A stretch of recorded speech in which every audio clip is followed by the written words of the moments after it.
Shalom Bapak Ibu Saudaraku, kita bersyukur Tuhan pertemukan kita di Sabtu pagi ini. Sebelum kita meninggalkan minggu ini dan memasuki minggu yang baru, kita bersyukur Tuhan kembali menganugerahkan firman-Nya untuk saudara dan saya. Dengan harapan firman Allah di pagi ini semakin meyakinkan kita bahwa kita sangat dicintai Tuhan, sehingga kita akan terus mau menyembah Tuhan di tengah segala keberadaan hidup kita. Saudaraku, mari kita awali dengan doa sebelum kita membaca dan merenungkan firman Allah di pagi ini. Mari kita berdoa. Tuhan Yesus, terima kasih karena Engkau selalu ada untuk kami. Kami bersyukur karena kesetiaan-Mu semakin meyakinkan kami kalau kami memiliki Allah yang maha baik, Allah yang selalu menopang dan memberkati kami. Berkenan Tuhan lewat firman-Mu di pagi ini kami semakin dibuat mengerti bagaimana kami mengandalkan Engkau, menyembah Engkau, agar dalam kuasa sayang Tuhan yang memberkati kami, segala apa yang kami lakukan akan selalu disempurnakan oleh-Mu, sehingga segala apa yang kami lakukan mendatangkan kebaikan bagi kami dan menjadi kemuliaan bagi nama Tuhan. Berfirmanlah untuk kami Tuhan Yesus, karena kami sedia mendengarkannya. Amin. Saudaraku, bacaan Alkitab kita di Sabtu pagi ini terambil dari kitab 1 Tesalonika pasal 3 ayat 10 dan 11. Bagian Alkitab ini dibacakan demikian. Siang malam kami berdoa sungguh-sungguh supaya kita bertemu muka dengan muka dan menambahkan apa yang masih kurang pada imanmu. Kiranya Dia, Allah dan Bapa kita, dan Yesus Tuhan kita membukakan kami jalan kepadamu. Saudaraku, tema renungan kita di Sabtu pagi ini dituliskan demikian dalam Sabda Bina Umat, pelayanan yang mengandalkan doa. Pelayanan yang mengandalkan doa. Saudaraku, sebelum jauh kita masuk dalam perenungan firman, berangkat dari apa yang disoroti oleh tema khotbah kita ini yang dituliskan oleh Majelis Sinode lewat penerbitan, yaitu pelayanan yang mengandalkan doa. Saya mau mengatakan Bapak Ibu Saudaraku bahwa tidak ada satu orang pun di dunia ini, mudah-mudahan termasuk saya dan Bapak Ibu, yang tidak menginginkan sesuatu yang perfect, katakan demikian, atau sesuatu yang sempurna, sesuatu yang total, penuh, ya. Kenapa? Karena ketika kita mampu menyatakan sesuatu yang perfect, sesuatu yang sempurna, sesuatu yang penuh, total, ya, di situ akan mendapatkan apresiasi yang tentunya akan menyenangkan kita, ya. Baik apresiasi yang kita terima dari sesama kita manusia, apalagi kalau Allah yang mengapresiasi seluruh kerja layan kita, ya, karena kita melakukannya dengan total, dengan segenap hati, dengan sepenuh jiwa, dan menghasilkan hal-hal yang besar untuk kemuliaan nama Tuhan, ya. Artinya semua yang kita lakukan itu baik, ya, walaupun mungkin tidak sempurna, tetapi dalam penentuan itu baik, maka itu akan menjadi berkat untuk kita. Nah, tidak sedikit orang bersemangat untuk itu, saudaraku. Harapannya juga itu termasuk saya dan Bapak Ibu, bahwa selalu merindukan atau menginginkan, mendambakan bagaimana kita dalam memprakarsai seluruh karya diri kita yang menjadi tugas dan tanggung jawab kita.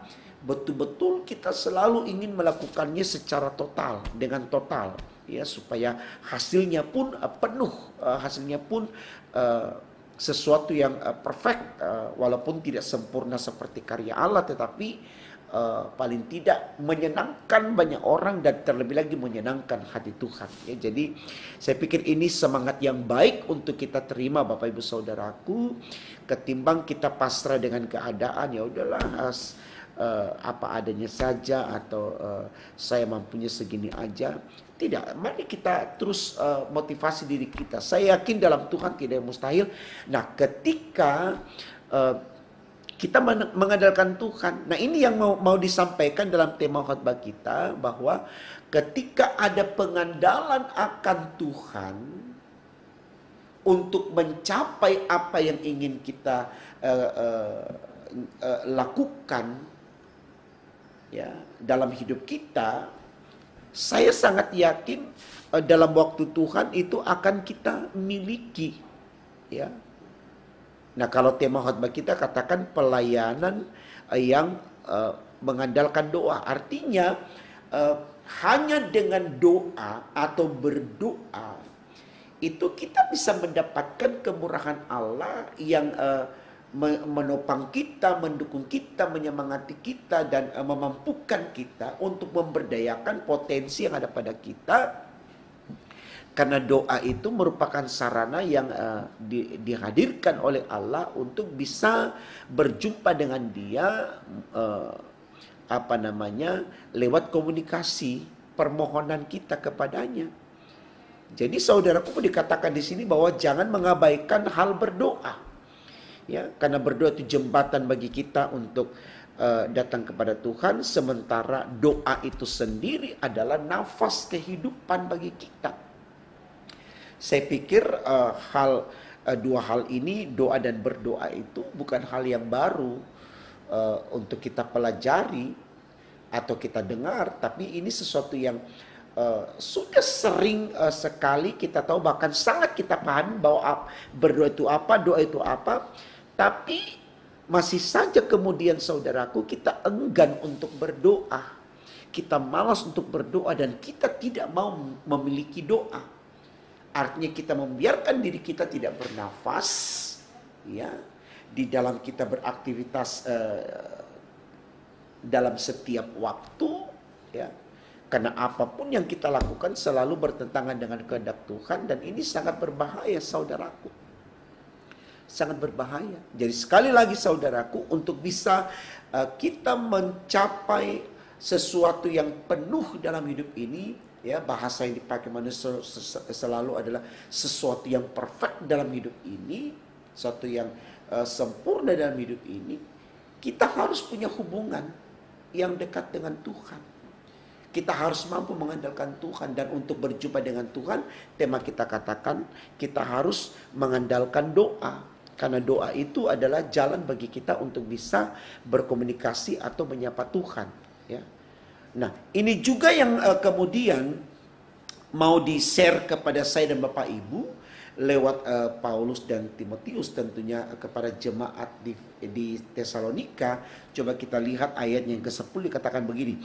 Siang malam kami berdoa sungguh-sungguh supaya kita bertemu muka dengan muka dan menambahkan apa yang masih kurang pada imanmu. Jadi jelas sekali saudaraku bahwa ketekunan dan kesungguhan Paulus yang mendoakan jemaat di Tesalonika, ya, supaya kerinduan mereka bersama untuk mencapai hasil yang perfect dalam bahasa manusia, atau dalam konteks iman Kristus sesuatu yang penuh, yang sempurna, ya, itu hanya ketika mereka tekun dalam doa, meminta kepada Allah untuk selalu memperlengkapi mereka dengan iman yang teguh, iman yang penuh, bukan iman yang suam-suam kuku, bukan. Tapi iman yang penuh. Nah, tujuannya adalah dengan jemaat, ya, memiliki iman yang teguh, maka saya percaya dan kita aminkan, tidak ada lagi hal yang akan dia lakukan untuk kepentingannya, tetapi benar-benar untuk kepentingan Tuhan.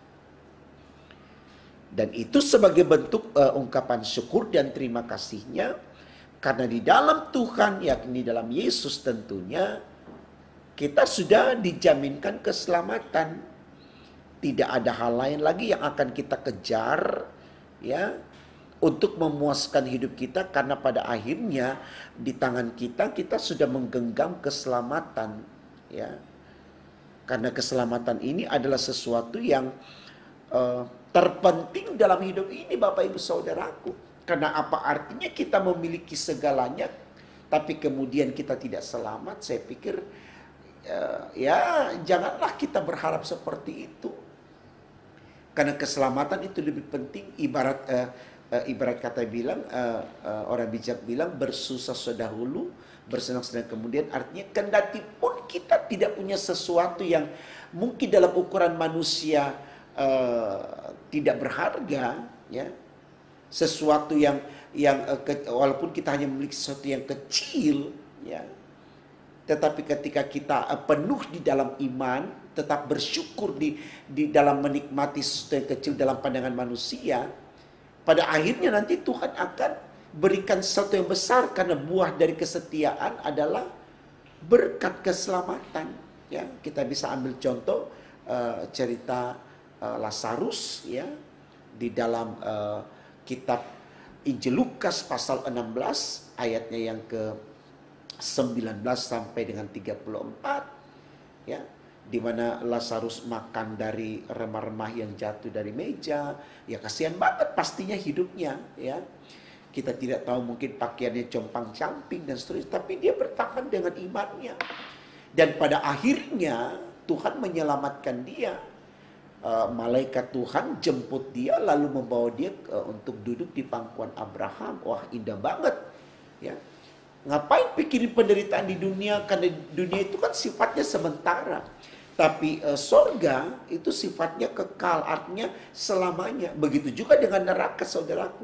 Sifatnya juga kekal, artinya selamanya.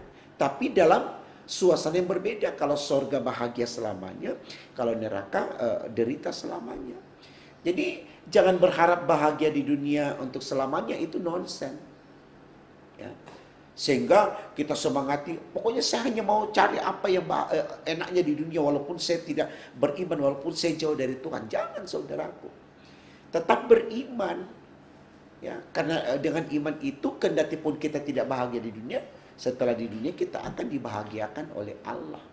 Ya, kenapa? Karena spirit yang disampaikan oleh Paulus dengan Timotius kepada jemaat di Tesalonika, itu kita bisa lihat dalam ayatnya yang ke-11 dikatakan begini. Kiranya dia, Allah yang Allah dan Bapa kita, dan Yesus Tuhan kita membukakan kami jalan kepadamu. Artinya di sini Yesus itu yang menentukan, bukan Paulus. Nah, bagaimana Paulus bisa mencapai Yesus? Dia harus berdoa. Doa itu yang bisa kemudian menyatukan dia dengan Yesus sebagai yang menentukan, yang membuka jalan. Jadi jangan cari yang lain, jangan doa atas nama yang lain, berdoa dalam nama Tuhan Yesus. Karena ketika doa kita alamatkan dalam nama Tuhan Yesus, ya, disitulah kita akan mendapatkan kemurahan sayang Tuhan. Iman kita semakin diperteguh, dan iman itu membuat kita siap menghadapi derita apapun, dicerca, dihina, miskin, derita, sakit dan sebagainya. Ya. Kita tidak pernah mengeluh karena kita tahu di situasi itu bukan berarti Tuhan membenci kita atau murka dengan kita, tapi justru di situ kita bisa merasakan bahwa Tuhan sayang dengan kita, Tuhan berkati kita. Ya. Ini baik sekali Bapak Ibu Saudaraku, karena kadang-kala kita terlalu seringkali mengklaim diri kita, ya, karena apa yang kita alami, apa yang kita rasakan, sesuatu yang menderita, lalu kita katakan Tuhan tidak berpihak dengan kita, sehingga kita enggan untuk berbicara dengan dia, kita enggan untuk berdoa dengan dia. Ya. Tidak, saudaraku. Ya. Nah, kalau kita lihat beberapa kali saya sampaikan dalam renungan pagi, kalau kita lihat khotbah Yesus di bukit dalam Injil Matius pasalnya yang kelima, mulai dari ayat 3 sampai ayatnya yang ke-17, nah, di situ dikatakan dengan jelas sekali, ya, Ada berapa item yang kemudian penekanannya kita harus berbahagia, tapi diikuti dengan kalimat yang cenderung kita hindari, kita tolak, seperti berbahagia orang miskin, berbahagia orang berduka, berbahagia orang dianiaya, difitnah, dikucilkan. Kita nggak mau, tapi di situ Tuhan bilang berbahagia. Artinya saudaraku, kata bahagia dipakai oleh firman Tuhan di sini supaya kita tetap bersemangat menyembah Dia. Ya, karena akhirnya lewat kesetiaan menyembah Dia, kebahagiaan itu betul kita akan miliki. Walaupun kita miskin di dunia, tapi dalam iman kita akan diperkaya oleh Tuhan. Ya, kenapa? Karena kita akan masuk di dalam kerajaan sorga, di mana di sana tidak ada lagi ratap dan tangis, tidak ada derita. Ya, artinya kita betul-betul sudah kaya, gitu loh. Ya, sementara di dunia walaupun kita punya harta banyak, kita terkenal dan seterusnya, tetap saja kita masih merasakan hal-hal yang menyedihkan, hal-hal yang tidak menyenangkan. Jadi saudaraku, saya pikir firman Tuhan pagi hari ini sangat baik sekali untuk kita renungkan, supaya kita tahu bahwa masa pandemi, situasi alam yang gencar menghantam sebagian tempat wilayah atau sesama kita, itu bagian sebagai sarana koreksi bagi kita untuk bagaimana mau mencari Tuhan dan mengandalkan Tuhan, supaya di masa-masa sulit seperti ini bukan lagi semakin kita jauh dari Tuhan. Tidak. Tapi betul-betul kita menyemangati diri kita bahwa disinilah kita membutuhkan Tuhan, sehingga kita tekun berdoa, minta hikmat dari Allah supaya iman kita semakin dipenuhkan, agar apapun yang kita lakukan selalu itu baik adanya. Ya, seperti harapan Paulus kepada jemaat di Tesalonika. Doa Paulus harapannya supaya iman jemaat yang belum penuh dipenuhkan oleh Allah, lalu jemaat berkarya dengan totalitas yang ada, menyenangkan hati Tuhan, maka itu akan menjadi berkat bagi mereka. Nah, ini juga berlaku sama buat saya dan saudara-saudara, bahwa tekun berdoa, minta terus hikmat dari Allah, sabar menanggung derita apapun, percaya Tuhan akan ubah derita itu menjadi sukacita yang sempurna. Dalam Tuhan tidak ada mustahil, saudaraku. Dan Tuhan akan membuat segala sesuatunya indah tepat pada waktunya. Andalkan Dia, sembah Dia. Saat meninggalkan minggu yang ini dan saat akan memasuki minggu yang baru, berjalanlah bersama dengan Dia, Yesus Kristus, Tuhan dan Juru Selamat kita yang hidup. Tuhan memberkati firman-Nya. Amin. Mari kita berdoa, saudara. Terima kasih Tuhan, karena Engkau terus berikan pengertian kepada kami betapa indah hidup bersama dengan Yesus. Kami mengimani Yesus karena kami tahu derita sekalipun dalam dunia tidak dianggap, atau kami merasakan sesuatu yang tidak menyenangkan sekalipun di dunia. Tapi karena kami memiliki Yesus dan Yesus mencintai kami, maka Yesus akan memberikan kami sesuatu yang besar dan sangat sempurna, itu kebahagiaan yang total penuh. Karena kami akan dibawa ke rumah sorga yang kudus, rumah Allah yang kekal. Karena Tuhan tolong kami agar kami tidak berhenti berdoa dan terus menyampaikan iman kami hanya kepadamu saja, karena Engkaulah jalan bagi kami menuju kepada kekekalan, menuju kepada kesempurnaan hidup. Kami mohon Tuhan, jangan tinggalkan kami dalam menjalani hari ini, bahkan besok dan seterusnya, demi untuk kemuliaan nama Tuhan. Di dalam nama Tuhan Yesus kami sudah berdoa dan mengucap syukur kepada Bapa di sorga. Haleluya, puji Tuhan. Amin.